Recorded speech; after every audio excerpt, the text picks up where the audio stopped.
guztioi eta oso atsegina da bertan izatea. Aldez aurretik nahiko nuke Opening comments in Basque. We'll just be waiting for him to switch back to Spanish since there's no Basque translation at this conference. Eta decía que quería agradecer. I was saying that I would like to thank Beck for organizing the event, and we would also like to thank all the participants online. We're changing the format today. In the past, as well as the symposia on architecture, we also had a technical session format where we discussed, apart from architecture and construction, we spoke about strategy and other issues related to the wood and forestry sector. For me, it's a pleasure to be able to introduce different regions we're working with, from Baskegur and from the sector with the Basque government. We're working in a very intense and active way on bioeconomic strategies above all.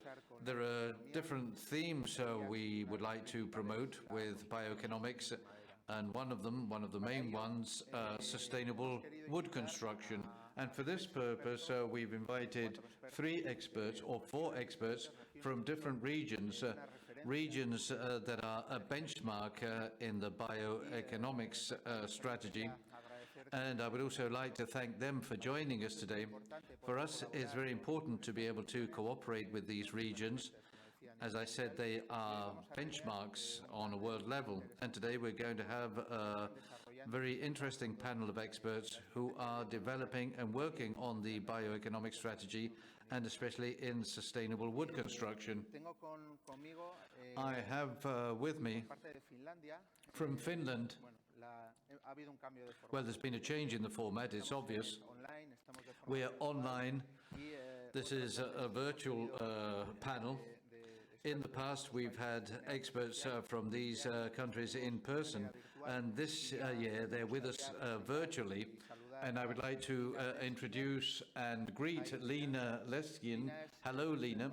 She's business manager at Suomen Metsäkeskus in the Finnish forestry sector, and she will be talking to us about the strategic framework for the success of forestry bioeconomics in North Karelia. Hi, Lina. Hello. And as well as Lina. Can you hear me? Yeah. Yes, as well as Lina, we have with us from Canada, from Ontario Tower, we have Greg Rampley and Mohammed Mohammed. Greg Rampley is head of bioproducts and economy on the supply chain from the Ottawa Central Office. Hi, Greg.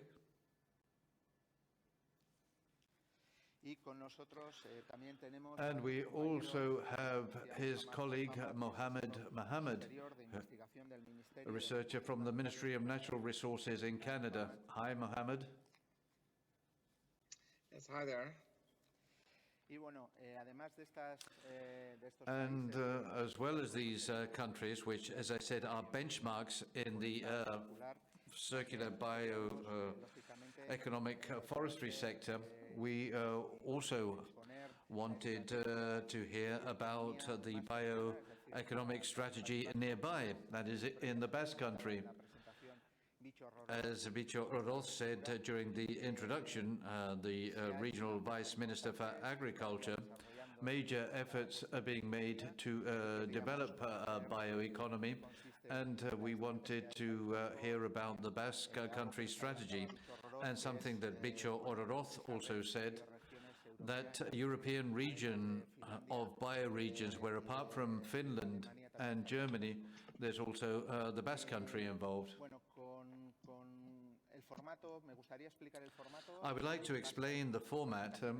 There are going to be brief presentations from the speakers, and after this brief 15-minute presentation, we're going to have a discussion, a debate, where the people listening to us will be able to ask questions.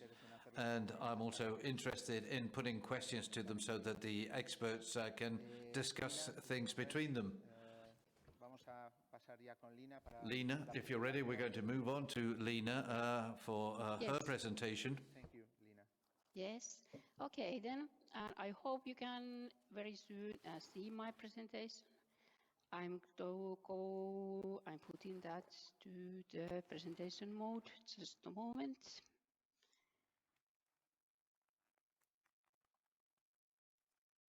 Okay, just please can you confirm for me that you can see my presentation?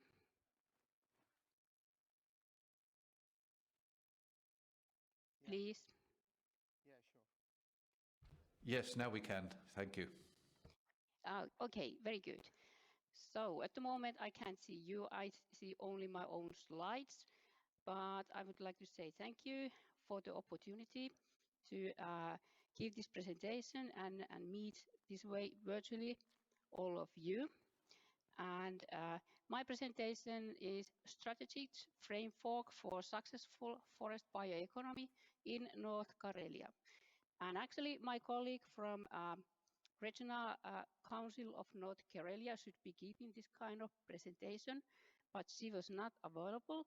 So I am from the Finnish Forest Center, and so I'm about the organization of forestry, but we have a good cooperation that we just agreed that I will give the presentation about our regional strategies today.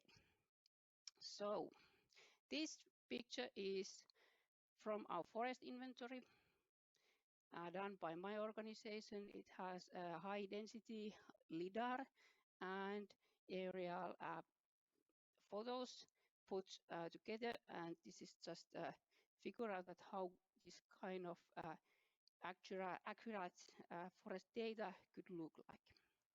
But then, very first, I would say that we have National Bioeconomy Strategy that has been modified in 2015, and it has a focus on ensuring that business environment would be useful for bioeconomy, looking for the new business from bioeconomy, and ensuring the very good knowledge base for bioeconomy, and of course also sustainable use of the biomass, which would be the raw material of bioeconomy. And then we have also National Forest Strategy, and that focus is on forests naturally. And for example, climate sustainable forestry and forest management. And also for supporting that new products made from wood, for example, wood construction business would rise up and other new business. But of course, very important in forestry is this biodiversity maintenance and protection of water resources. And how we can do this all with that the main tools will be or would be a digitalization and of course good communication with all the stakeholders we have in forestry in Finland. So then some words about North Karelia. We think we are perfect region for forest bioeconomy. You can see from the map where we are, and we are about the size of 21,000 square kilometers, and 89% of our area is forests. And we have only 163 people living in our region. So we have a lot of room and a lot of forests. We have very good growth of our forest also. Every year something like almost 9 million cubic meters. And we think we have also very good growing stock. It's more than 132 cubic meter per hectare. And we are also quite dependent on forestry, because we have 211 million euros of timber selling income is coming from our forests. And we have 1,600 people working in forestry. And it has also 6% share of about our regional economy. But we also think that we have world-class knowledge hub in forest research and expertise. Like we have several research institutes. We have also European Forest Institute in our area, actually the headquarters. But we have also all possible education concerning forestry. We have like truck drivers education for the timber lorries, or we have also forestry science education for PhDs and everything between that. And we have quite strong and dynamic forest cluster also. So what we find out with my colleague from Regional Council, we actually do not have a regional bioeconomy strategy. So next I will tell you what we do have. And for example, we have a smart specialization strategy in North Karelia. We are focusing in that strategy in forest bioeconomy, of course, and also technologies and materials. And actually forests and forestry have good connections also to photonics or engineering and ICT and so on. I will have some examples later. So what is aim of the smart specialization? It should support the research, development work, and create new innovations. And here is organizations taking care of about this. So the university, research institutes concerning natural resources, forests, and environment. And those are all located in our regional capital, Joensuu. So then, the next one, we have growth strategy for sustainable forest bioeconomy in North Karelia. And this is based on those things I just earlier explained to you. And the aims of this strategy is to have basically investments in a forest bioeconomy in our region and increase the total turnover. And of course, at the same time, create new jobs in forest bioeconomy. So that was next one. And here we have logos of some organizations which are already located in our region, and also we hope, of course, doing new investments here. And we have some success. We will have new biorefinery in Lieksa, which is quite north part in our region, and also new saw timbers and other wood products manufacturers. And which is very also important thing is this that Stora Enso is investing in mill in Eno, which is doing more value adding. It's actually doing pulp, which can be used for creating textiles and clothes. And then we also have a strategy for climate and energy program aiming to 2030. And it has a vision that we will be the forerunner in climate sustainability. And in this strategy, the energy is very important. And when we connect the energy and bioeconomy, in this case, I have focused in energy from forests. and we hope we need more energy, and we hope we can connect the good forest management and forest energy. And we should do the 80% reduction of our emissions in next 10 years, according to this strategy. And for bioeconomy, I have here one example about the strategy, and bioeconomy is this aim of know-how is smoothly transferred into practice. And this is forest energy uses, so that we could have more heating plants using forest chips, actually. And this has a connection to regional forest program. And we have here some companies producing energy, and also some products we can maybe use also in vehicles like cars. And then regional forest program. So those early programs I introduced to you, those have been formulated and coordinated by regional council. But regional forest program is formulated so that the forest center is the coordinator.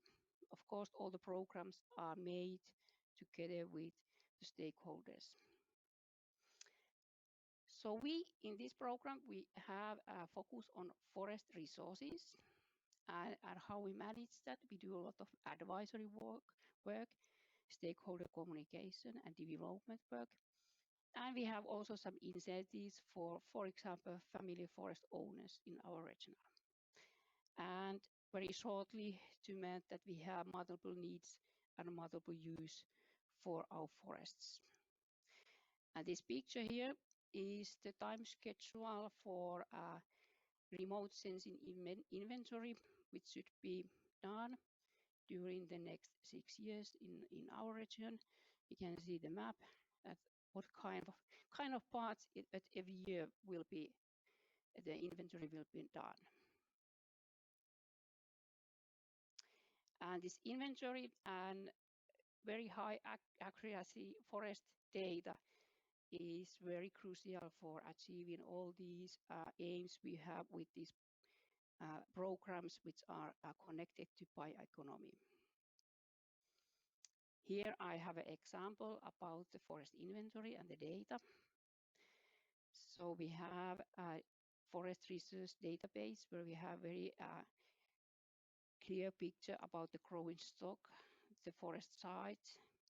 We have treatment proposals for a sustainable forest management, and we have all the needed environmental values about the biodiversity and other things to taking care with.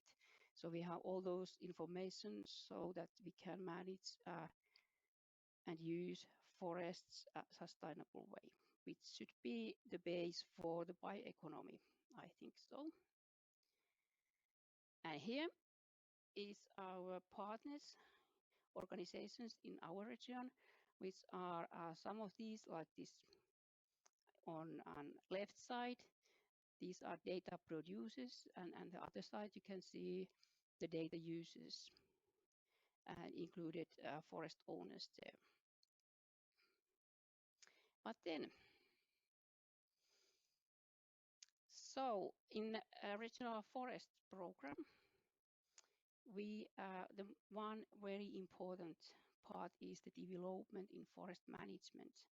We need all the time new techniques, new management ways to answer to the issues just like climate change, changing tree species, maybe because of the climate change, and new disturbances like insect and other diseases coming. So we have to develop all the time. And that we do with those who are building and developing machines. So we have connection with the forest and forest work and development of technology. And finally, I would say that we have a strategic framework, so which is quite connected.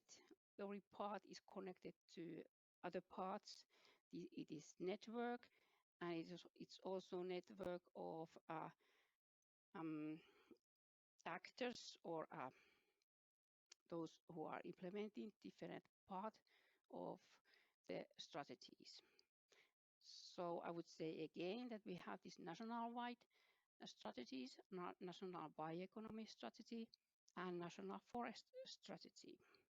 But at our region in North Karelia, we actually had 4 different strategies having actually different role in promoting bioeconomy. So we had this smart specialization strategy, which was actually taking care about the research, development, and new innovations, and had straight connection to those innovation organizations and research. Then we have the growth strategy for sustainable forest bioeconomy, and that's very simply invest in strategy. So we hope to have new companies coming to invest in our regional and starting business based on our raw material and other good opportunities we have. And then we have this climate and energy program, which was very clearly connected to bioeconomy, was this energy from forests part. So we need more energy. And yes, at this part, I would say also climate smart housing. So including wood construction. And then finally, we had also this regional forest program, which was taking care about the sustainable production of raw materials for all the bioeconomy.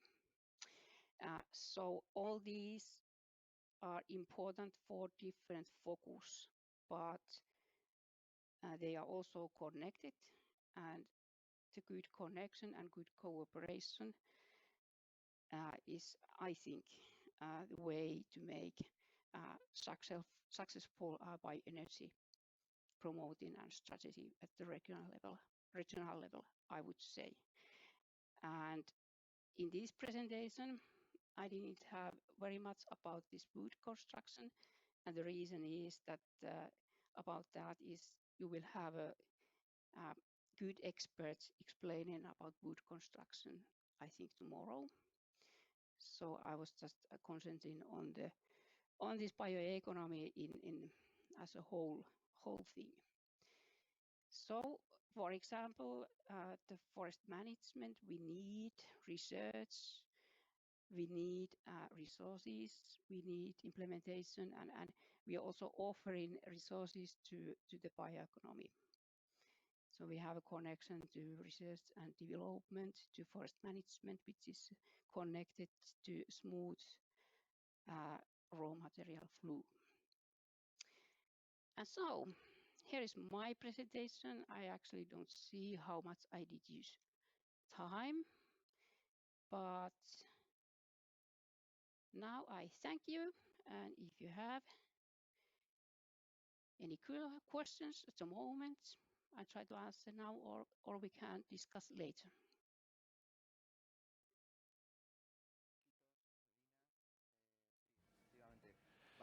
Yes, thank you very much. We're going to be having the presentations now. It's going to be the papers first, and then after that we'll have a Q&A session.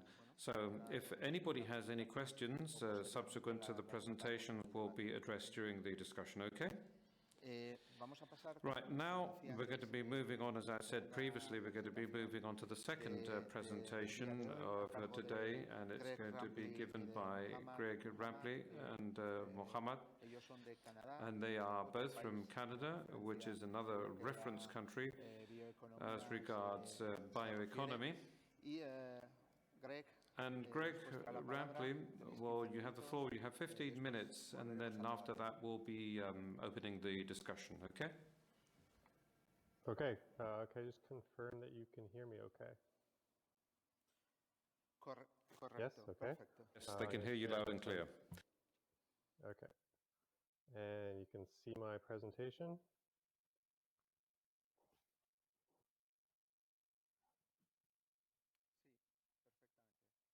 Perfect, Sorry, it's there. can you confirm if you can? Yes, we can Okay, see your awesome. presentation too. Fantastic. Everything's fine. It's running smoothly today. Okay. Great. Well, thank you very much for having me today and Mohammed at the Egurtek conference. It's great to be able to share our experiences with the bioeconomy in Canada. I really wish we could be there in person. So both Mohammed and I work at Natural Resources Canada in the Canadian Forest Service. And for those of you outside of Canada, that's a department in Canada's federal government. My team focuses on analyzing new and emerging opportunities for the forest sector. So everything from bioenergy to biomaterials and engineered wood products. And today my presentation is going to focus on the opportunities and challenges for the circular bioeconomy in Canada, and really taking a policy perspective. And then we're going to highlight some of the opportunities specifically within the forest sector and mass timber construction. And that's where Mohammed's team comes in, and the work that they do on some of the programs related to supporting mass timber construction and the broader bioeconomy in Canada. There we go. So I thought I'd set the stage here by putting Canada's forest sector in perspective. So Canada contains a really large portion of the world's forest, almost 347 million hectares of forest, or 9% of the world's forest overall. Each year, Canadians harvest approximately 1% of the forest, and in an effort, or as part of sustainable forest management, Canadians plant over 500 million trees each year. In 2018, the Canadian forest industry contributed 9% of the world's forest product trade through the production of materials such as sawnwood, pulp and paper, and engineered wood products. There's almost 300 communities in Canada that depend on the forest for a source of jobs and income, and almost 70% of the Indigenous communities live within the forested landscape in Canada.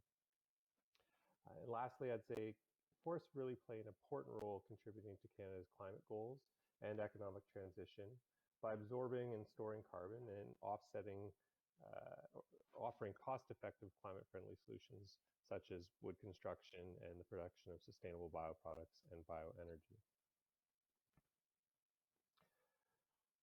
Canada is a world leader in sustainable forest management, with almost 50% of the total forest cover in Canada being certified as sustainably managed. So this represents almost 36% of the global total forest area that's certified as sustainably managed. Within Canada, forest management decisions and activities are based on scientific research, rigorous planning processes, and public consultations. In order to uphold these decisions and activities, Canada has developed a series of laws, regulations, and policies to enforce the sustainable forest management standards and practices across the country.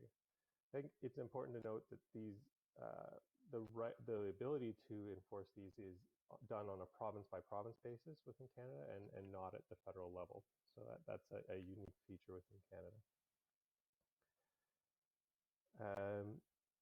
So kind of on the policy front and getting into the forest bioeconomy, in the fall of 2017, Canada's forest ministers adopted a framework, a forest bioeconomy framework for Canada, that outlines a comprehensive vision for how the forest sector will address future challenges and leverage its current opportunities to develop and grow the forest bioeconomy in Canada.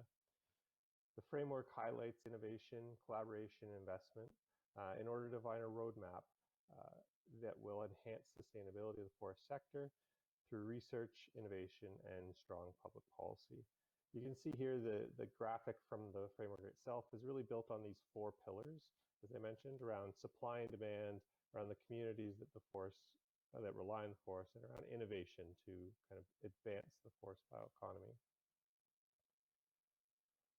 Since then, you can see here what I've done is shown how a number of the ambitious goals that Canada has kind of taken on climate, on the environment, and on the economy are starting to bring together the concepts of the circular economy and the bioeconomy. And so, for example, I'll just pick a few here, but Canada's efforts to reduce single-use waste plastics, and support the development of alternatives that are made such as biomaterials, or the efforts to support updating building codes to permit more wood use in construction and in tall wood buildings are some of the policy directions that we're seeing. And so before I get into the kind of the programmatic side of how we're supporting mass timber construction, I just thought I would kind of close the policy section with this slide. One way to realize our economic, climate, and environmental goals and capitalize on the strength of sustainable materials, it involves moving towards a more circular bioeconomy and recognizing the need to build end-of-life considerations into bioproduct design. Again, everything from energy to chemicals to mass timber construction. Thinking about end-of-life matters. So this really entails building a bioeconomy that operates wholly within the principles of a circular economy, designing out waste, keeping materials in use for as long as possible, and integrating activities that regenerate nature. It really can offer the best of both worlds. It uses materials sustainably and efficiently, placing the production cycle within natural limits, and leverages a transformative kind of clean future. This has co-benefits as well. If we think about circular biomaterials and using the circular economy principles, we can reduce emissions, we can help support a clean energy transition, we can provide regional development opportunities and jobs, and support competitiveness and new revenue sources through value-added bioproducts. The last thing I would say here is last fall, the World Business Council for Sustainable Development released a product called the CEO Guide for the Circular Bioeconomy. In it, they projected a $7.7 trillion global opportunity for businesses in the circular bioeconomy by 2030. And to me, this is one of the drivers behind the greater interest in pursuing a circular bioeconomy in Canada. So over the last decade, we've seen a growing interest in sustainable construction in Canada. Things such as the increased use of engineered wood products in mass timber construction, evolving building codes that permit more wood use, and an increased interest in larger and taller wood buildings that use mass timber or hybrid wood and concrete and steel construction. About 10 years ago, the Government of Canada's support for mid-rise building code provisions led to the implementation of provisions for wood frame construction in the 2015 edition of the National Building Code of Canada. These efforts also turned into the development of a program called the Tall Wood Building Demonstration Initiative that supported the development of these two buildings here. So the Brock Commons building in Vancouver is an 18-story hybrid mass timber construction building, and then the 13-story CLT glulam building in Quebec City. In addition to the demonstration project, NRCan's programs also funded extensive fire, acoustics, and structural research to support the adoption of mid-rise, so 5 to 6 stories, in Canadian building codes. Building on the success of the Tallwood Building Demonstration Initiative, a new program called Green Construction Through Wood, or GC Wood, was launched in 2017 under Canada's climate change plan called the Pan-Canadian Framework on Clean Growth and Climate Change. So this program launched in 2018, 2019 with 3 key pillars in mind. So supporting additional wood and hybrid demonstration projects, funding additional building code revisions and supporting research into performance-based building codes, and supporting tech transfer, design tools, and education.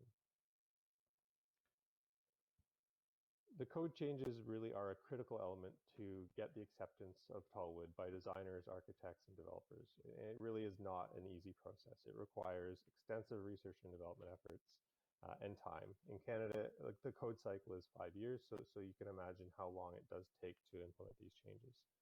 The Government of Canada is providing funding support to the code change process and critical research and development at our National Research Council that will target the adoption of tallwood buildings up to 12 stories in the 2020 building codes, including the transition to a performance-based code. The other element here, the education and tech transfer, is also a critical kind of building block for the adoption of mass timber. And the focus here is on supporting the advanced education at Canadian engineering and architectural schools by funding the development of various educational resources and tools required to support wood design education, including curriculums, handbooks, technical guides, and course materials. So what did we learn? Well, first of all, building codes are really major impediments to the increasing the use of wood construction in Canada. We really do need to engage, we need to develop future design and construction capacity for timber construction by advancing wood education at engineering and architectural schools, and that was something we built on from the Tallwood Building Demonstration Initiative. We need to engage and educate key stakeholders on the benefits of building with wood, including the construction industry, building officials, the insurance industry, and others.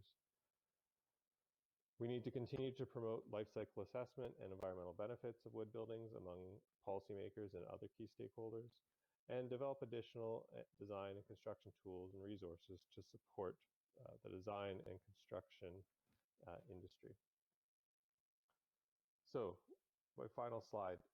Where do we go from here when it comes to sustainable materials, mass timber construction, and the circular bioeconomy? Well, it really comes down to kind of three broad areas: communication, coordination, and supporting innovation. So continuing to support innovation through federal programming, continuing to work with stakeholders to implement the forest bioeconomy framework that I spoke to at the beginning of the presentation, and continuing to work on the coordination and communication of the benefits with provinces, with territories, with industry, and with academia. And with that, I will say thank you, and we can talk further in the Q&A session. Thank you very much. Merci. Greg. That was a very interesting presentation and full of many possible reflections, and some of them, well, some of these things we'll be able to mention later on during the Q&A session. Okay, well, the final presentation, the last presentation for today, as I said previously, is going to be given by Leire Barañano. Leire Barañano, as I mentioned, is the Director General of NAKED, and she's also the Director of the EFI Board, which is the European Forestry Association, and she's been one of the people that has promoted the bioeconomy strategy here in the Basque country, and she's also set up the European Bioregions Network that I mentioned previously. Okay, well, this is just to compare this with what our Canadian and Finnish colleagues have said, but would also like to explain what we've done here in the Basque country, and especially in the last 2 years. The last 2 years have been extremely intense because there was an internal reflection at a sectoral level with the public authorities and with the technological bodies in the case of NAKED, and AFI, on the other hand, there has been a reflection that has given rise to a bioeconomy strategy in the Basque country. And this means that there are initiatives like the creation of Egurtek that the regional minister referred to before, the vice regional minister, I mean. And in any case, the future is pretty promising, although it is true that we have to provide a solid base. We have to provide the fundamental pillars that are needed to get going, and that for us is very important because it's like a mirror for us. Well, together with the strategies that were mentioned by Canada and Finland, because we find that that is extremely relevant, extremely important. So we're waiting now for Leire to connect. And in this particular regard, we, as far as the Basque region is concerned, work is already in progress. And what is very important is to differentiate between things. Today we're talking about strategies, and tomorrow we'll have a similar session, but instead of talking about the general bioeconomy strategy, we'll be talking about specific bioeconomy projects.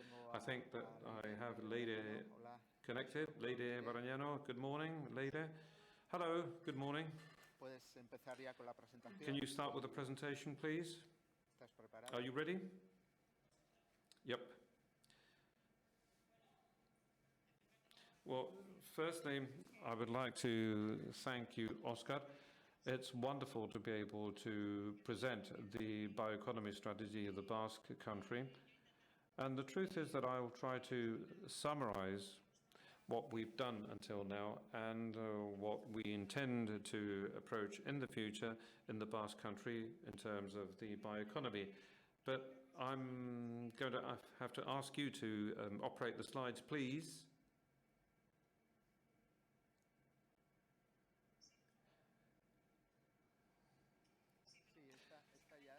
Well, yes, basically, I think that it's important to understand in what kind of context this bioeconomy strategy is being developed in the Basque Country, because before anything else, I think that it's necessary to mention that there are several very relevant lines that are related to environmental management actions, and in this case, forests, and that this is a pioneer community as regards developing strategic plans as well as actions with a long-term vision. And in particular, the Basque Country is one of the leading communities in terms of sustainable development. And in 2015, we defined the climate change strategy, where some of the main guidelines were described in connection with economy.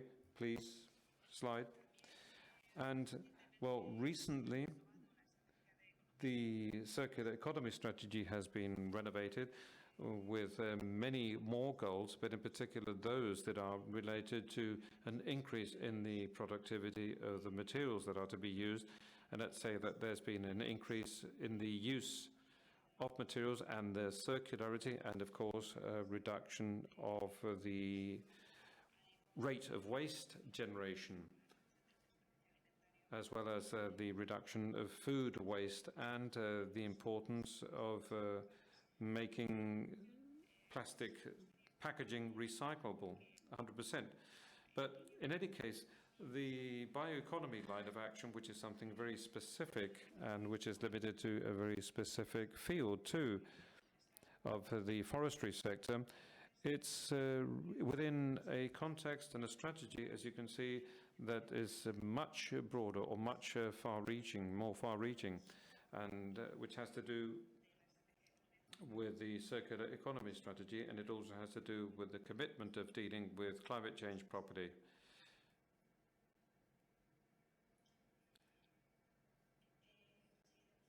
Next slide, please.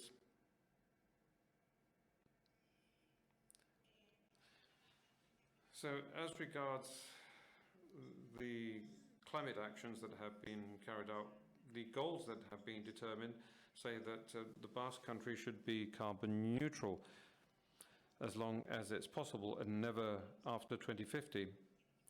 And of course, we also want to make a society to be much more resilient in terms of the climate emergency. Next slide, please.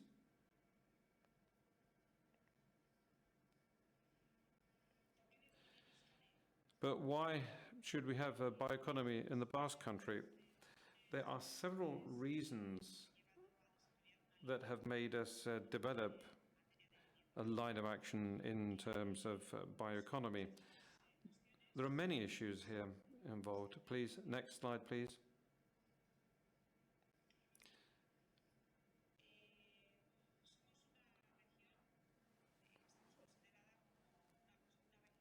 Our region is considered to be a very mature region as regards developing this particular strategy. So this picture shows that we are rated as a region that does meet certain conditions that I'm going to explain to you later on. And bearing in mind that our country is committed not only from a declarative point of view, but also from the point of view of its plans and policies and lines of action within the framework of providing a high degree of protection for our environment, and as regards implementing economic activities within the context of sustainability and of creating added value. But as regards the specific chapter of bioeconomy, what we noticed some time ago is that we had lots of things, lots of very interesting things to look into at a much greater depth. Well, firstly, there's a very relevant issue, and that is the resource itself. The previous slide, please.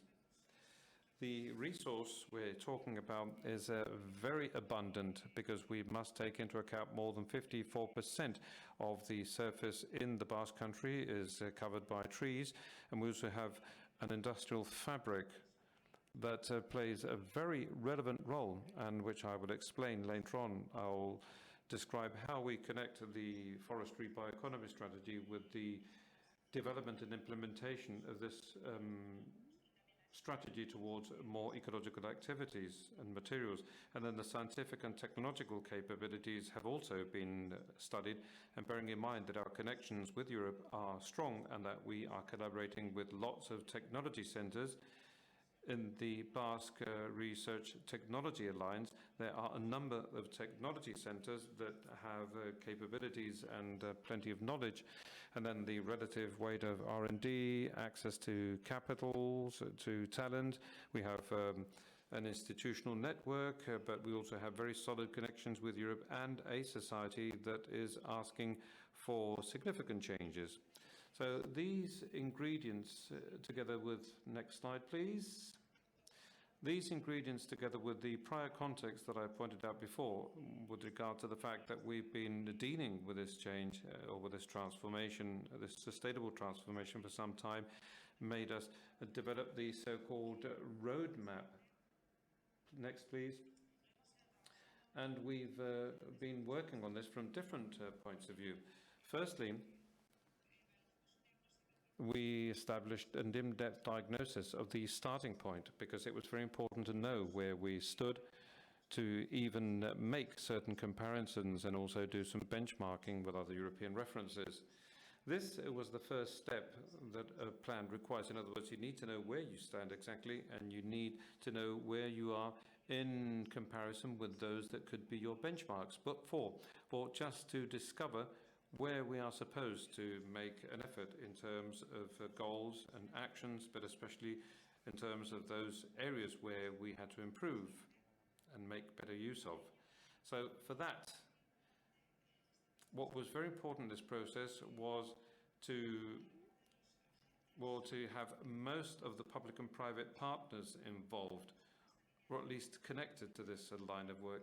We must bear in mind that this morning we've seen this because this is a long-term action plan, and where the opportunities of each region have to be specified as a function of the different opportunities and also as a function of the sector and the ecosystem that we have in our environment. So this is why when we developed this roadmap, we took into account the main clusters in the Basque Country. And we also took into account, as mentioned previously, we took into account the scientific and technological capabilities in the BRTA, in the Alliance. And we also decided to carry out in-depth interviews with more than 40 agents. And we had companies to deliver some comparative analysis. And there's something that's very important, the comparisons with other European countries by talking to experts and talking to institutions, and which has allowed us to carry out this work.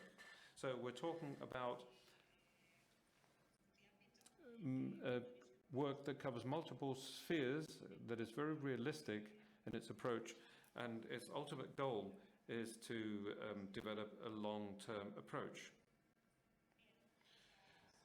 Okay, well, after nearly 1 year of work, we ended up specifying the vision that had to be followed, as well as the main targets that had to be set, that we wanted to approach through this effort, through this bioeconomy roadmap. And then we said that, well, the Basque Country was to become a reference in the field of bioeconomy. And of course, it had to be based on a model that guarantees equilibrium and sustainability. So we've supported a kind of a bioeconomy that could also be implemented, but maintaining a territorial balance and also maintaining the main territorial sustainability indicators from the point of view of the environment, as well as from the point of view of economic development, as well as from the point of view of how to activate the rural areas, because there are a number of elements that we've included in this transformation. And it's not only this change in the use of raw materials as a source of opportunities or as a source for the development of new projects, or to replace materials of petrochemical origin or of other kinds of synthetic origins, but we've also given a lot of relevance on the how and when. And this, together with environmental and territorial sustainability and with the development of activities in areas in which there's less industrial activity, these have been parameters that we have underscored in a relevant manner. So the 5 goals are simple, but they're very compact, let's say, because they are actually going to mobilize this transformation. The first is related to ensuring quality, quantity, and logistics of raw material. This is a very local raw material and occupies a very important part of the work plan.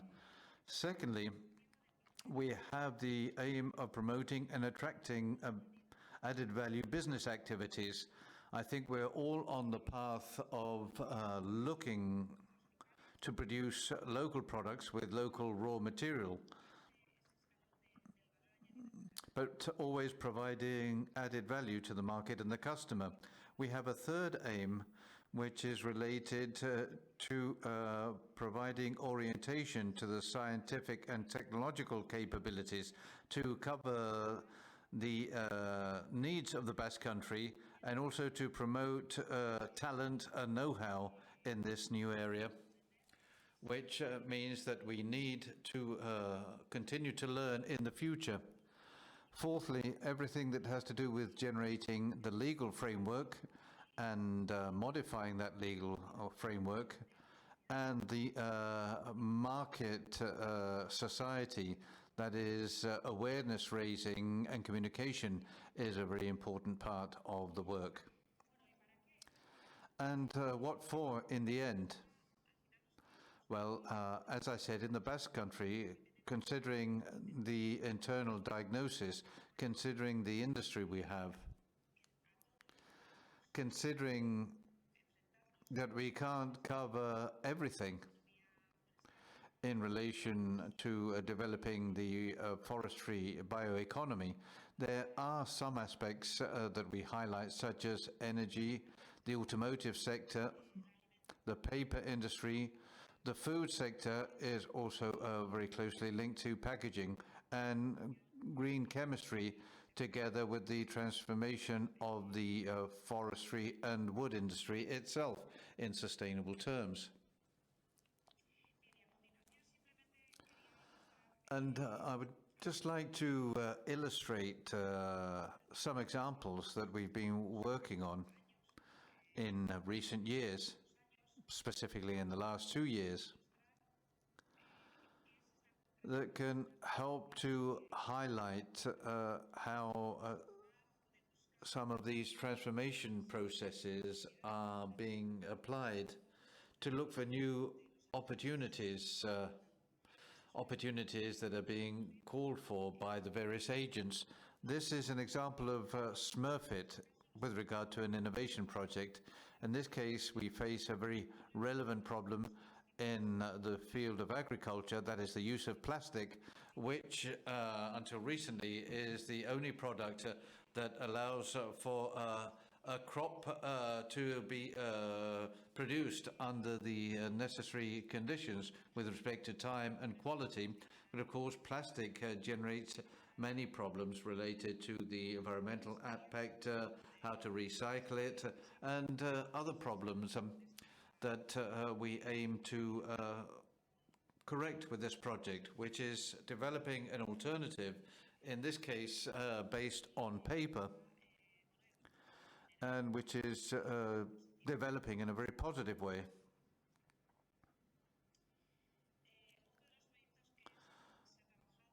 Another product we've been working on is on the use of biochar. In this case, with two applications. On the one hand, to guarantee or reinforce in the farming area again. There's a wine example, but above all, it's a product that's working very well.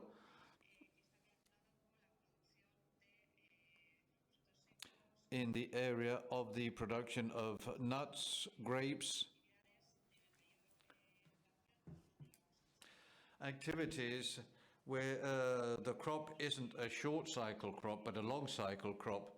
And here the product is helping plants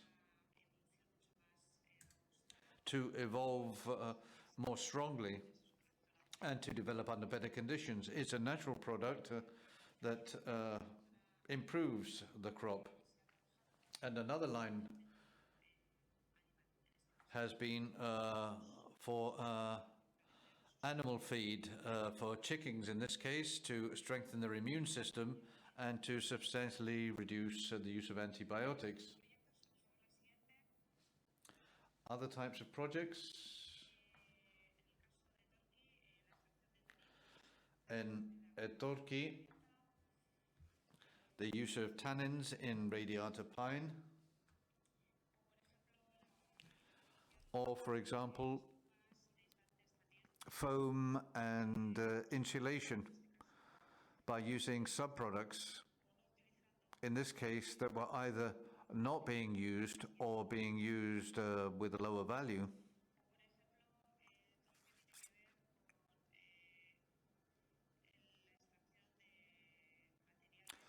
Or extracting material to replace the synthetic material we currently use in the textile sector. And again, we're talking about a paper industry that is diversifying. Here we have another example, lana, the use of wood byproducts to generate street furniture. And this example has nothing to do with the forestry bioeconomy, but it's closely related. We're talking about another raw material, wool, but we're finding that this can be combined with forestry byproducts. It's an example of how the concept of the bioeconomy, many of the elements that we considered to be of little value or residual value can be changed by using design, fashion, or other sectors to provide a successful and sustainable solution. In this case, we're talking about lamb's wool, which is relevant in our country and which is being used in the fashion industry and also for domestic products. Or issues related to biocompost.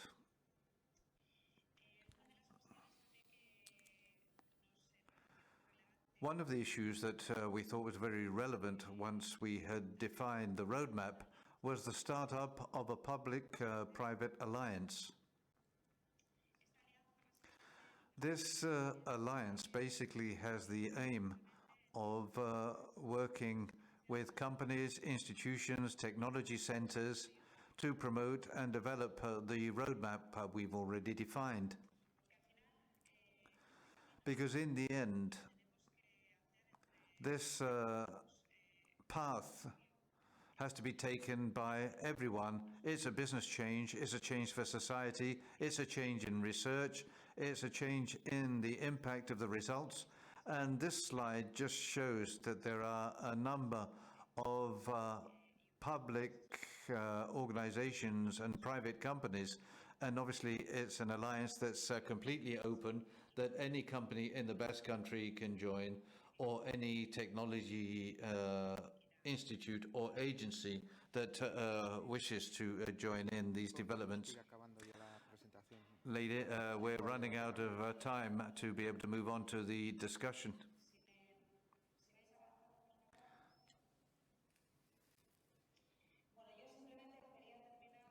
Well, I would just like to end by referring to the fact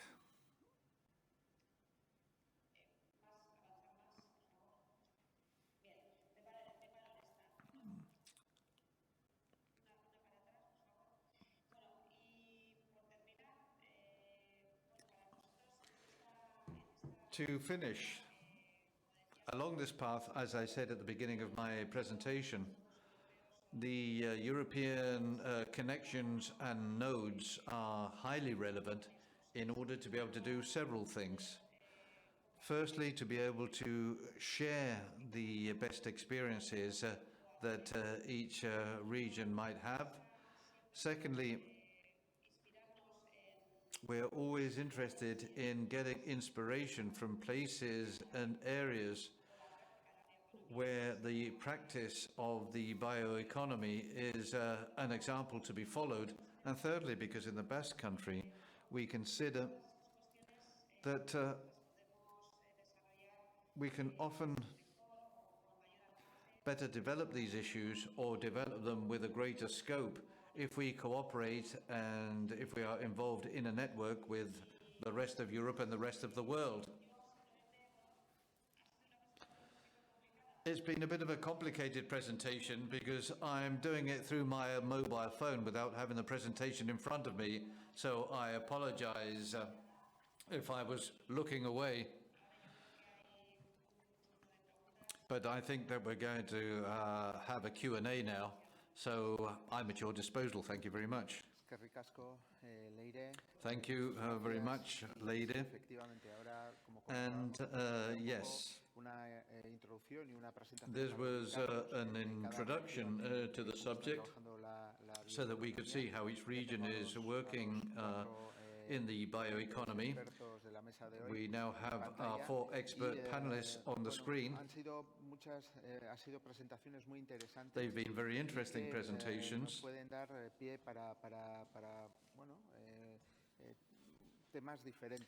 And this can bring up a number of different issues. And the first question that usually comes to my mind, looked at from the different points of view and the different regions, and also different levels of maturity. We are at an Egurtek forum, a conference on wood construction, and the maturity of the different markets are different. Canada, Finland, the Basque Country. But you were talking about how to develop the bioeconomy strategy in the field of chemical products, construction, energy. It's very interesting to know how those various sectors have been involved. They are often linked to the forestry and wood sector, but at other times they're not.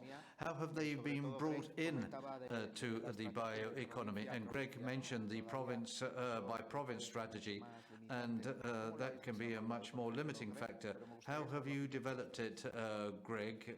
But I would like to know the opinion of all 4. How have you involved other sectors?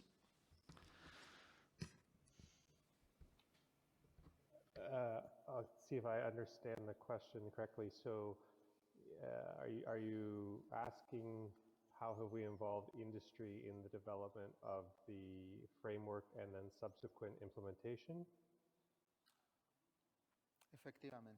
That's right. Okay. So speaking strictly around the forest bioeconomy first, I believe I would say that the industry and the industry associations were engaged in terms of the development of the framework that ultimately was endorsed by the ministers, so the different forest ministers across Canada. And I mean, it was important to understand where they were currently at in terms of the industrial capability and where they were interested in going in order to put together the framework. So I think very much like the final presentation in terms of knowing where you're at, and there was that imagery of the signposts. And I think early on, about 5 years ago, we were at that stage. So, what was the current state of, the pulp and paper facilities, the sawmills within Canada and their capabilities? And then where were we seeing the new and emerging kind of products, the engineered wood products that were being developed in Western Canada. I would say then that the next step was really kind of bringing together the forest industry and the agricultural industry, and they did that through an association called Biodesign in Canada. So bringing together the Forest Products Association and Agricultural Association to look at the broader bioeconomy and how they could work together. And then a year ago, the industry itself developed its strategy for the bioeconomy. And I haven't spoken to it here because it's the industry strategy rather than the government strategy. But I guess the last thing I'd say is that we continue to work with them in a collaborative way to make sure that the framework and the subsequent strategy and implementation of the strategy is respectful, I guess, of the goals of both industry and government.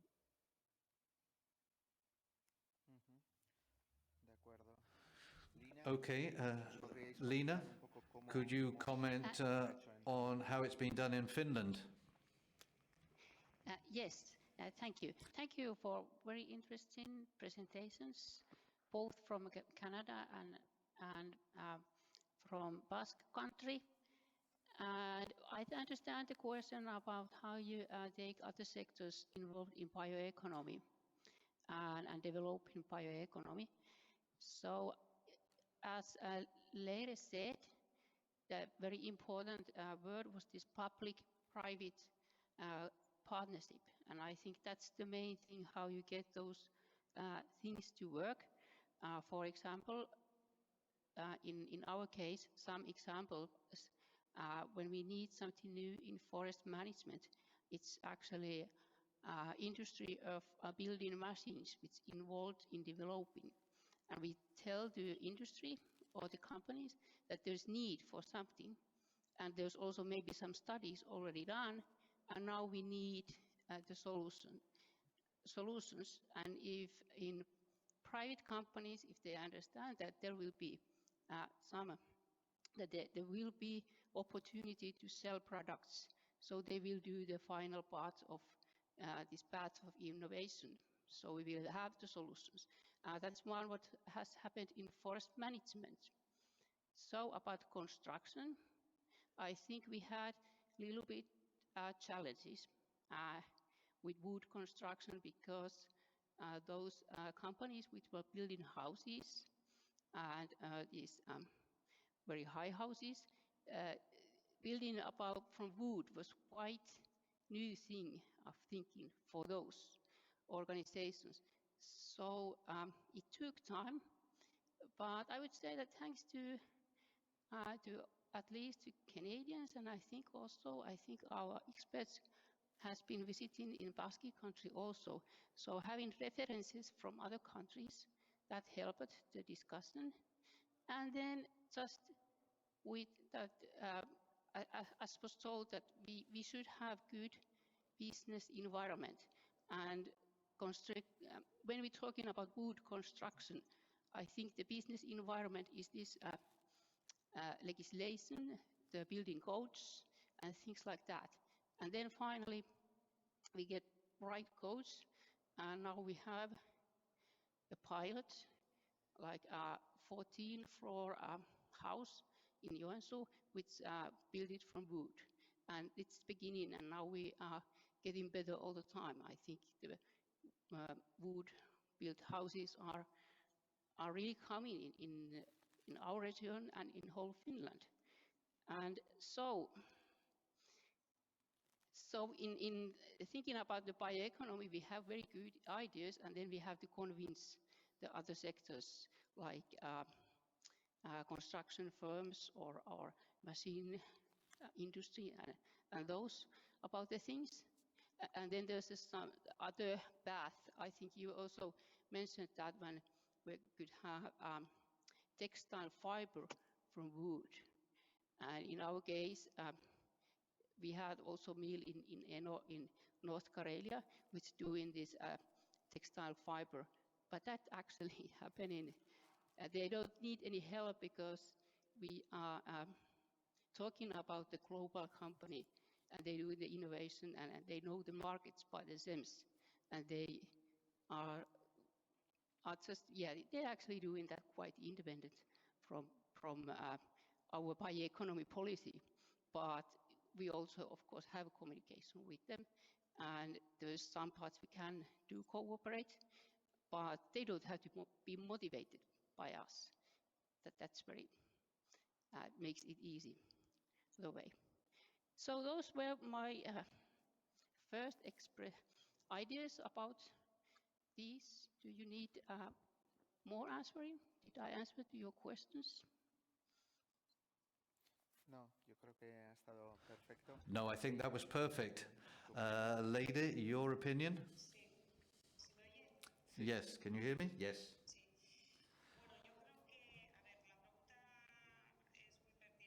Well, I think it's a very pertinent question, because part of the success of this change comes from bringing together not just different actors, but having a shared vision of the change. Basically, I think that one of the things we need, first of all, is the context, a context for change. There should be real support for change. And then I think that there are elements such as when it comes to working on the issue,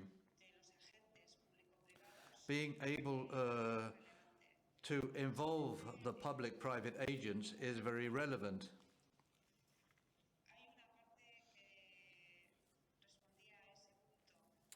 Part of what I said was related to this. In order to know what we want to do, or in order to know how far we can go with this, we need to know what our capabilities are when we make the diagnosis, what the situation of the country is, what are the opportunities, what are the advantages, what are the weaknesses. And I think that in that shared diagnosis is where we need to invest time. In fact, we've invested time, and we may still need to invest some more time, because in the end, many things need to happen in the bioeconomy. There has to be a long-range vision, because this doesn't change overnight. There have to be short-term opportunities, so that both companies and society will see that there are changes that can be made based on the capabilities that each territory has. Thirdly, using those connections I mentioned, the international connections, it can also be illustrated that there's room to work on diversification. And as my colleague from Canada said, as soon as companies seeing that they have the possibility of transforming themselves or covering a need on the market, that is something relatively easy to push. So for me, the key to be able to be a tractor for the various agents, public, private, society, etc., that needs investing time and dedication to develop a joint view of what can be done where one is. And with that, play with the long term and the short term. With the long term, because it's a long road. And when I refer to the short term,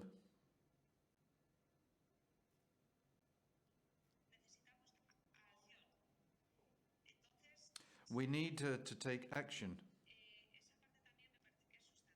So I think that's also a substantial part, making things happen. Thank you, Leide. Very interesting. And it's true, we have to look at the long term. But putting together your opinions, it's true that in order to be able to involve the various sectors and companies in those public-private projects, companies need to see an interest, as Greg and Lena said. And in that sense, in Spain, for example, there's a discussion on the climate change bill, qué tipo bueno, pues desde los pliegos de compra pública, ligado, por ejemplo, en este foro que estamos, And the specifications are starting to be discussed in relation to public contracting, construction, etc. I don't know whether in other countries, in Finland, in Canada, Mohammed, I don't know whether a plan has been defined in order to be able to provide incentives and to promote green public purchasing, for example, through green construction solutions that can favor the bioeconomy.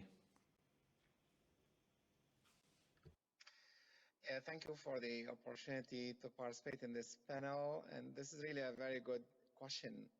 And yes, indeed, in Canada, there are quite a few initiatives underway trying to, I guess, green federal government's buildings and look at the procurement policies. It's happening not only at the federal level, but also happening at the provincial level. One of those federal initiatives is called low carbon assets. This is a major multi-million project started just about a year ago. And this is actually a partnership initiative between the federal governments, provincial governments, and industry, all industries, not only the wood industry, but also the concrete, the cement industry, the aluminum industry, and others. The intent here is to develop some kind of a national life cycle inventory database and also some life cycle assessment tools. And this database and tools this is at least the plan, is to, once developed, is going to be adapted hopefully by the federal and the provincial agencies and also by the industry, so that they have some kind of a consistent approach to carry out a life cycle assessment of products and buildings so that they can make some, inform the policy makers, especially those who are involved in the procurement, I guess, process of buildings in particular, because the environmental benefits of the materials is really becoming very, very important. The embodied carbon, for example, is becoming slowly of a great interest, not only for the government, but also for the industry. So other provinces as well are heading in that way in Canada. But the ultimate goal is to allow, I guess, procurement agencies and policymakers to be better informed about the environmental benefits of the building materials before they can go and decide which material to use. And of course, the costing is always an important element on this one. So it's really a balance between, let's say, the environmental footprints of buildings and the construction, in addition to the cost of materials. So to answer your questions, yes, this is something that we are looking into it in Canada, and there are quite few major initiatives based on partnership between federal, provincial, and industry. It is just ongoing. Thank you. Thank you very much, Mohammed. Lena, would you like to contribute the Finnish view? Yes, thank you. And it's very interesting to hear all these. I don't know, I have difficulties to make a short comment because you tell so interesting details about everything. But to some comments about the cooperation between regions, which in this discussion I include Canada as to be one, and provinces there to be one, connected. I think there is two kind of cooperation needed. One is this benchmarking and maybe building things together. But it's also when I meet somebody in something, like one region is in advance in some point in wood construction, and other could benchmark, and by that way we can have more quickly development. But another thing is it have common issues or challenges which we are like at the same level, but we can maybe with cooperation make solutions a little bit quicker also. And well, in forests, I always want to speak about this, that we have some very dangerous diseases in forests, I think in Basque country, in Finland, in Canada, and that includes some issues and questions that maybe we should cooperate at how we can make solutions on those.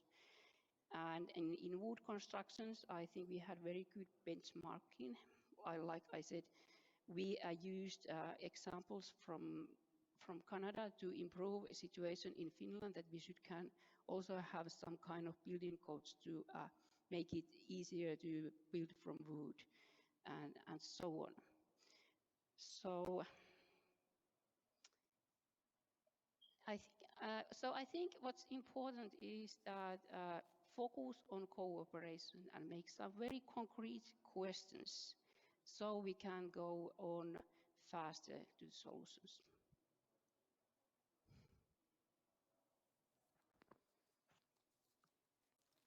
Completamente de acuerdo, Elina. Leire? I fully agree with you. Leire, would you like to say something? Well, just to add a couple of more comments to what has already been said.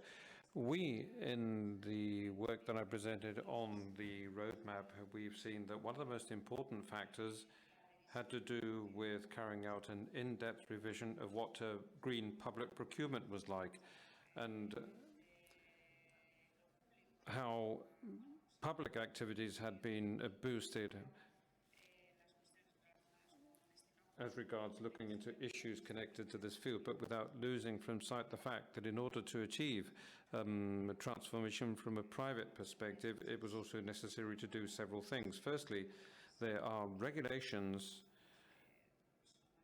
Some of them are more of a European character, others are more of a local nature. So in that field, what we did see is that it was relevant to address a change in those issues where the change was going to be substantial. And secondly, and this has nothing to do, by the way, with modifying the procurement practices, especially in the case of the public institutions and also in the case of private institutions, but we believe that it was very relevant to develop something that we considered that, at least in this situation we are experiencing in the Basque country, could be improved a lot, and that is our citizens. In other words, this is a new concept. It's a concept that not everybody understands properly, and it's a concept that can even be interpreted incorrectly. And people could even understand that using forests for production reasons in certain parts, in certain areas, could produce a lack of protection for forests. So there's a very relevant second issue here, and that is that we have to start to work on this concept from a very pedagogical perspective, and we have to incorporate society in this debate too.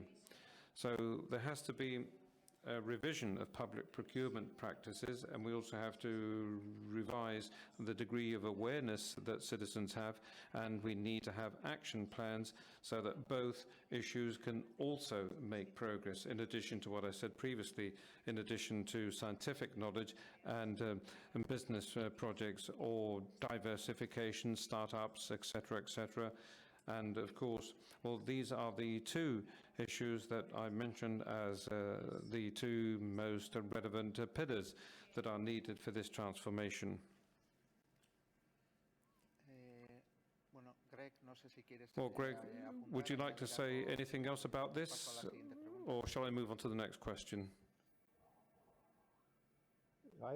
Just quickly, I think I would just pick up on the last comment there, that one of the big challenges is really communicating the bioeconomy to the general public, and both the opportunities and the challenges and the trade-offs. I think that's something that isn't well understood in the general public. And then the second thing I would add is that The other part that's really not well understood in the forest sector is the integration. So when you harvest trees, you end up making multiple products out of them. And so that all of the products that are produced, from sawn wood to pulp and paper to biomaterials to panels, all of those collectively are linked to the forest. You can't make a 2x4 without making residues, and if you're going to be efficient with your resource, you need to have those other supporting industries. So they all do work together. And that really kind of nicely ties up the question from the very beginning about getting other industries involved. So the forest sector plus all the other industries that are potential end users of the products.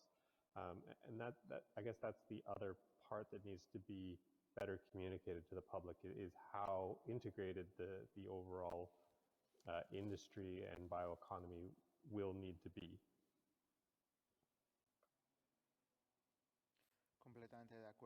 Yes, I fully agree with that observation, Greg. And in any case, that was going to be my next question too, because Leda made the comment before, and she spoke about informing and educating or training, and I'd say that we need an awareness-raising effort too. And that would be related to training, to the training process. And we've seen what the reality is like in Finland. It doesn't only have to do with the professionals, but it also has to do with citizens, and this happens at primary schools. And I think that from the moment that we are at school as children, we should be told what sustainability means. It's something that many people have used, but it's not being used correctly very often. And we must educate ourselves on what is sustainable, what is not sustainable, because you mentioned the issue of the product environmental declaration or the life cycle analysis, tools of this kind, so that we can differentiate between what is sustainable and what is not sustainable, because I think that this is what is going to support bioeconomy. I think that all your reflections are very interesting. We are coming to an end. We've only got 10 minutes left, but I would like to throw one final question at you people. And that is that in the bioeconomy strategy for Europe, and we know that a report was released for the south of Europe that was much more specific for our reality, but in any case, what was mentioned time and again is that in this bioeconomy strategy, in many instances, we're going to have to function or operate in a completely different manner, and we're going to have to implement more R&D, and this has to cover the entire value chain, and possibly along that value chain we'll all have to do certain things that are going to be different, but we also have to provide that added value to the entire chain, because it doesn't suffice to have only the industry involved, for the industry to make that investment to obtain this added value return. And perhaps the weakest link, we as Baskegur here in the Basque Country, we represent the entire value chain, from the owners of the forests to the rest of the industry. And I would like to know what you think about this upstream segment of the owners of the forests, because I know what the reality is like in Finland, and although it's a larger dimension there are many things that also apply to the Basque Country. Atomization, the new generations taking over. So let's say that all of these things are challenges that we have to address in order to boost this bioeconomy strategy. So what I would like to know, in short, is how are you working with the owners of forests in Canada and Finland? And in a way, what can we do? How can we carry out this transformation to make this sector competitive? We can start with Greg if you want, or perhaps with Lena. I don't know, Greg. I don't know. Whoever wants to start can go ahead. Sure, I can start, and I think, Mohammed, if you would like to add anything, you could also, from the Canadian perspective, after a few things. So what's different about Canada is the vast majority of the forested land base is publicly owned, so owned by the provincial governments or the federal governments. And so there's a smaller amount of private forest ownership. But so that kind of changes the kind of context, I think, of your question. And maybe what I would say is that it comes back to this idea of communication and communicating to the general public how we are managing the forest in a sustainable way and what that means.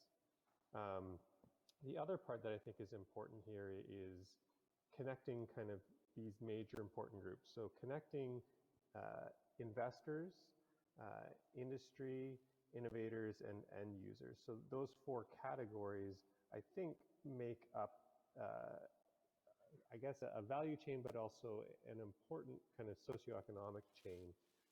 And they need to be collectively understanding each other's positions if we're going to move forward. If we just were to focus on one of the four groups, I don't think we get where we want to go on the bioeconomy.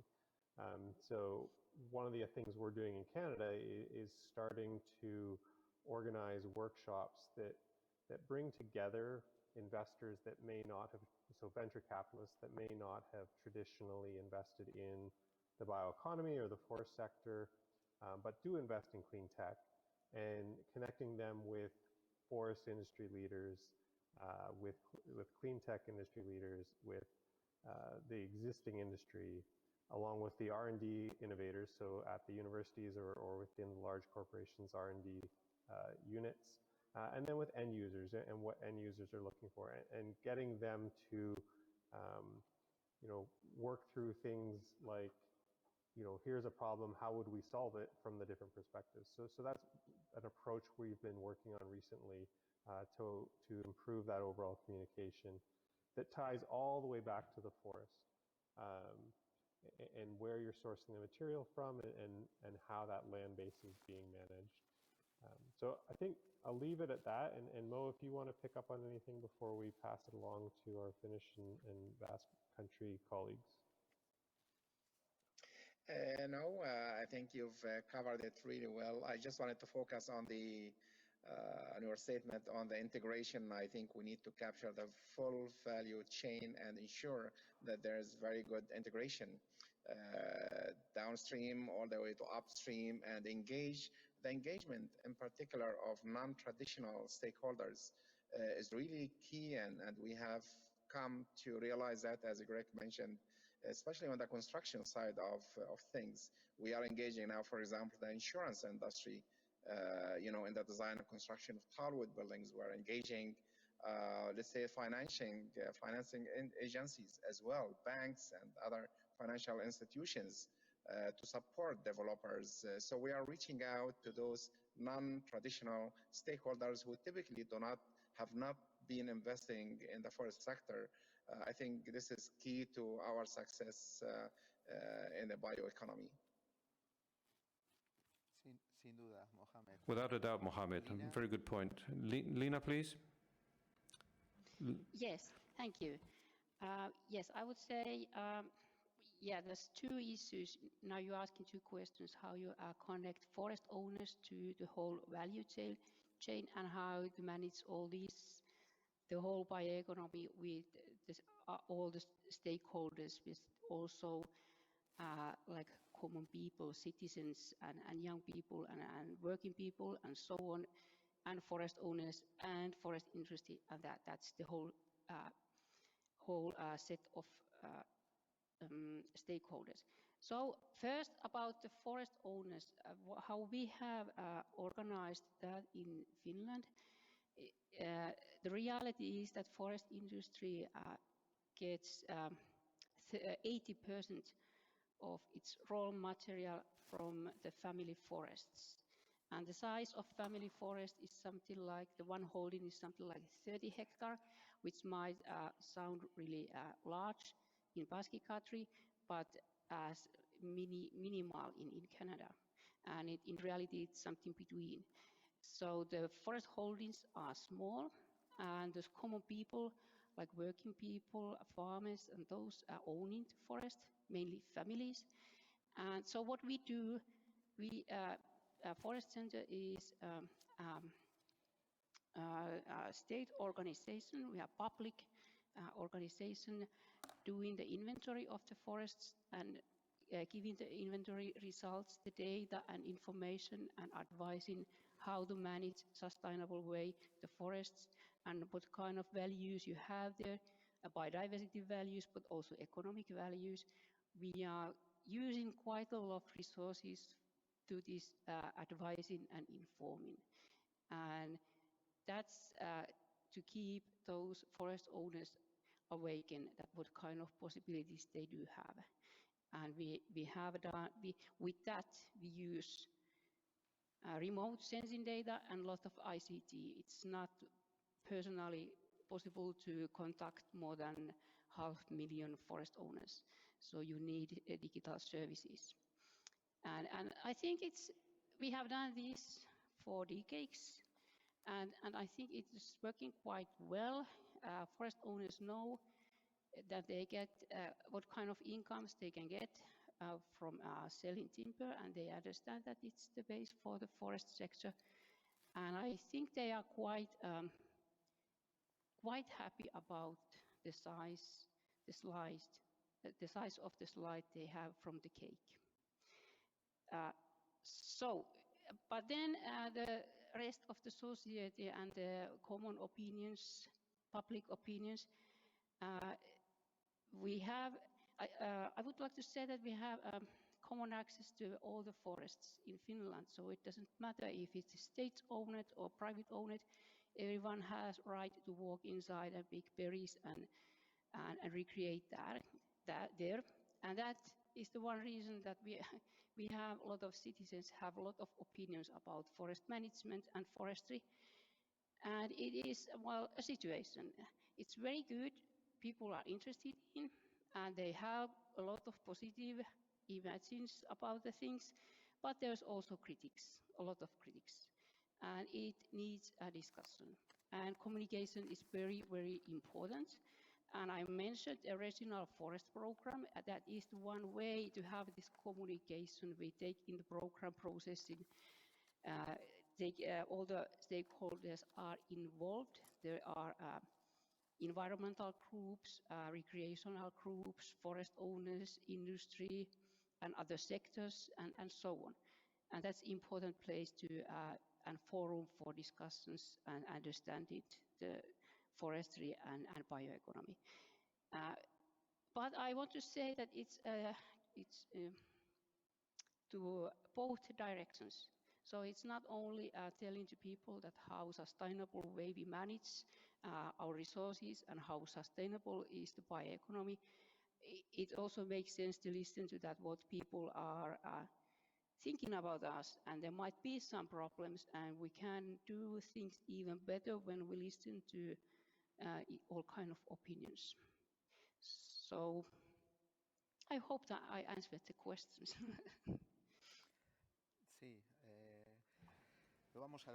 Yes, I'm afraid that we have to stop here. It's been very interesting, and I would like to thank all four speakers of this panel discussion. It's been a great pleasure for me to listen to what you people have to say. And Lina, Leire, Greg, and Mohammed, thank you very much. Muchas gracias. Thank you very much indeed. And, well, we're going to have to stop here because I'm afraid that we've run out of time here in the Basque Country. I can see that the moderator is here to close today's session. But as far as I'm concerned, I would like to invite you back because we're going to have another panel discussion tomorrow. And we'll be talking about bioeconomy, but we'll be talking about much more specific projects. And that's all from me. Thank you very much. And I'll see you again all tomorrow. See all you again tomorrow. Well, moderating. Well, thank all the speakers that are saying goodbye now. And, well, we have to finish. We finished with bio, and we also started with bioconstruction because we spoke about sensitive materials that if they are properly used, they can produce fantastic projects. And we've also spoken about bio in urban space interventions and how through town planning we can also allow bio to reach out to homes and workspaces. We've also heard somebody say that wood and architecture are going to grow more, and this is going to be boosted by companies and by manufacturers and by the people that build our homes, our houses. También se ha hablado de normativa, And we've also spoken about regulations, about how it will be possible to overcome the limitations set by the regulations. And we have to be very rigorous about this to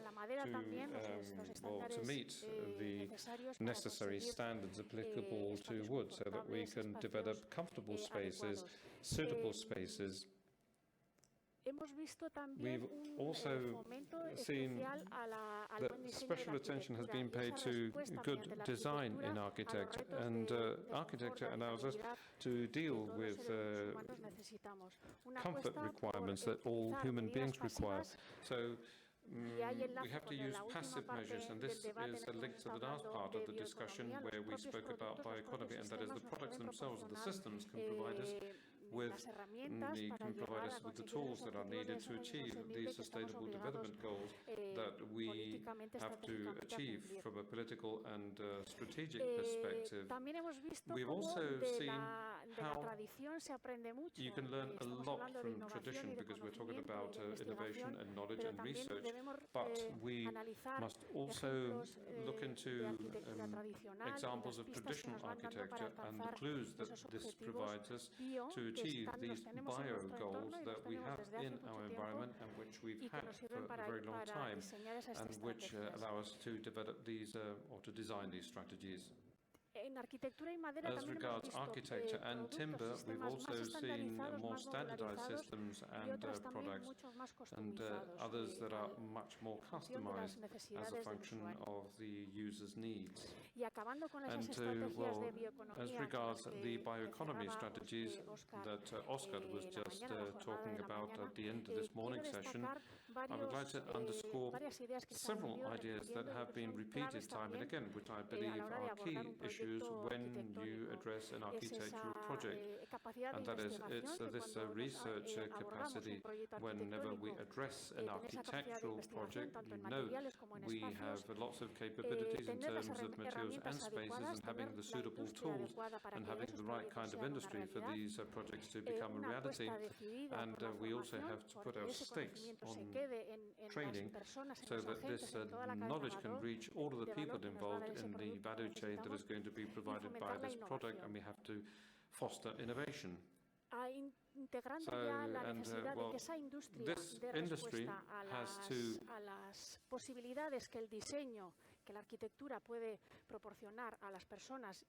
allow architecture to assist us individuals and also care for the planet. And during the last panel discussion, you've spoken about circular economy and bioeconomy that we've taken as an example both in Canada and Finland, and in the Basque region we are also doing the same thing. And this is based on having a public and private partnership by integrating the industry so that we can have successes. And once again, I'm going back to the reality of architectural projects. We have to measure the environmental benefits of all of our actions so that we can improve and so that we can achieve these objectives that can be quantified and that will allow us to achieve our ultimate goals. We have to incorporate society, we have to engage society, because I think that this forum is becoming a forum of knowledge, and we have to put this message across to society, to our customers. And after listening to all of the presentations that have been given here this morning, I've asked the speakers about their connection with the customer when the customer comes along to ask for a project for, something that is going to be connected to the largest investment of their life. So to what extent should we raise people's awareness between specialists and society, and the need, to conclude, the need to integrate industries at all levels? And not only those industries that are usually connected to architecture or construction or to the forestry business, insurance companies, financial institutions. And perhaps they are not accustomed to using these products and services, but they do share the same vision and the same goals compared to some of the things that have been mentioned here. In other words, having the same goal and walking together. So these, I believe, these are the conclusions that I've drawn from today's session. And as Oscar said, tomorrow at 9 o'clock we'll have the second session of Egurtek. We'll have another 3 architectural presentations. And as was mentioned by Oscar too, in the second half of the debate on bioeconomy, we'll focus on case studies. And this is something that we have to analyze to learn more things and forge ahead. Okay, so goodbye everybody for today, and I would like to encourage you to reconnect tomorrow as from 9 o'clock in the morning so that you can continue with your research work and providing us with more information on architecture and wood. Thank you very much. Goodbye everybody. See you tomorrow.